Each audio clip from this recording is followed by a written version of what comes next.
এটি একটি Orion nebula. Nebula হলো গ্যাস ও ধূলিকণার তৈরি বাইরের মেঘমালা।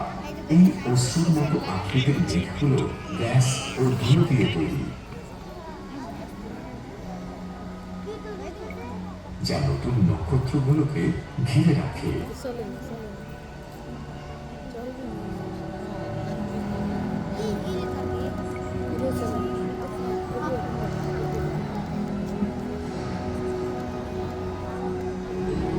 এইরকম আরো নক্ষত্রের জন্মস্থান সমগ্র গ্যালাক্সি জুড়ে দেখতে পাওয়া যায়। নবীন নক্ষত্রের চারপাশে চাঁদের মতো মেঘ ঘুরছে, যা একদিন নতুন গ্রহ তৈরি করবে।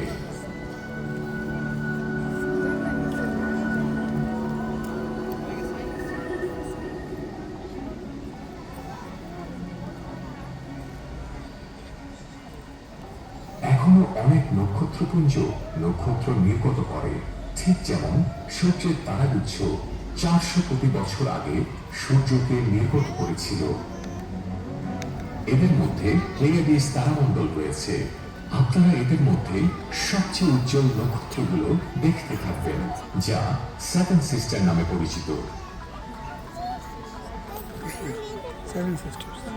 এই মুহূর্তে প্লেয়াডিস ক্লাস্টার থেকে অনেক নতুন নক্ষত্র বের হয়ে যাচ্ছে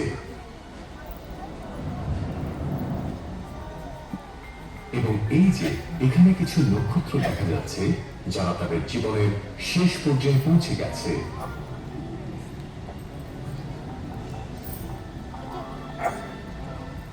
এই ধরনের মৃতপ্রায় নক্ষত্র সমূহের কোন একটি অবশিষ্ট অংশ থেকে দ্য হেলিক্স নেবুলা তৈরি হয়েছে।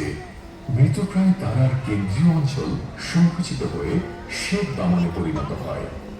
এর পদার্থ এতই ঘন যে এক মুঠো পদার্থের ওজন একটি পরিপূর্ণ জলহস্তির সমান।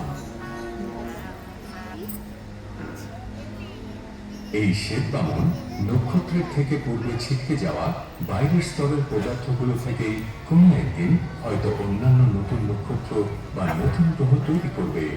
তাদের মধ্যে একটি পৃথিবীর মতো গ্রহ তৈরি হতে পারে, অথবা এই নির্গত গ্যাস ও ধূলিকণা বিজ্ঞানীদের বর্তমান কোনো আবিষ্কার থেকেও নতুন ধরনের বস্তু তৈরিতে সাহায্য করতে পারে। এই তারাটির নাম গ্লিস 229। এটি একটি ছোট লাল নক্ষত্র যা পৃথিবী থেকে খুব বেশি দূরে নয়। ওই যে নক্ষত্রপুঞ্জকে কেন্দ্র করে কক্ষপথে অদ্ভুত যে বস্তুটি দেখা যাচ্ছে তাকে বাদামি বামন বলে। মহাবিশ্বে বাদামি বামনের সংখ্যা নক্ষত্রের মতোই অসংখ্য, কিন্তু এরা হাইড্রোজেন ফিউশন বিক্রিয়া ঘটানোর মতো পর্যাপ্ত ভারী নয়। তাই বাদামি বামন নক্ষত্র ফিউশন বিক্রিয়া ঘটাতে পারে না।